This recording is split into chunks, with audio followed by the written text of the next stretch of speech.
Big boss season 8 4th ప్లేస్లో నబీల్ అయితే బయటికి రావడం జరుగుతుంది. ఫుల్ సెలబ్రేషన్ మామూలుగా లేదు. వరంగల్ బిడ్డ కాబట్టి మామూలుగా లేదు. అసలు జనాలు కూడా ఒక రేంజ్ని వచ్చారు.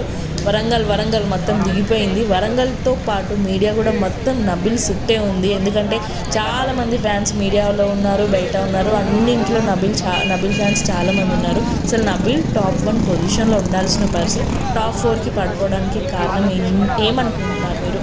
కామెంట్ చేయండి. నాకైతే ఎప్పుడైతే వైల్డ్ కార్డ్స్ వచ్చారో అప్పటి నుంచి అతని గేమ్ తగ్గిపోయింది అన్నట్టు నాకు అనిపించింది. సో కొంచెం అతను ఓవర్ కాన్ఫిడెంటా లేదంటే దేనికో కానీ 4th ప్లేస్కి అయితే రావడం జరిగింది. నాకైతే కొంచెం అన్డిజర్వ్ అనిపిస్తుంది. అట్లీస్ట్ టాప్ 3లా ఉండాల్సింది. గౌతమ్ వల్ల టాప్ 4కి వచ్చేసాడు. టోటల్ వైల్డ్ కార్డ్స్ వల్లనే అతనికి ఎఫెక్ట్ అయింది అనుకోవచ్చు. మరి నబీల్ ఉన్నన్ని రోజులు ఎలా అనిపించింది, గేమ్ ఎలా అనిపించింది, అలాగే గౌతమ్ కృష్ణ విన్నర్ అవ్వడము, నిఖిల్ రన్నర్ అవ్వడము, అలాగే అవినాష్ 20 lakhs తీసుకెళ్ళడము, మీకు ఇవన్నీ ఎలా అనిపించినాయి కామెంట్ చేయండి. కంటిన్యూగా బిగ్ బాస్ అప్డేట్స్ వస్తుంటాయి, అలాగే వాళ్ళ ఇంటర్వ్యూస్ వస్తుంటాయి, చూస్తూ ఉండండి.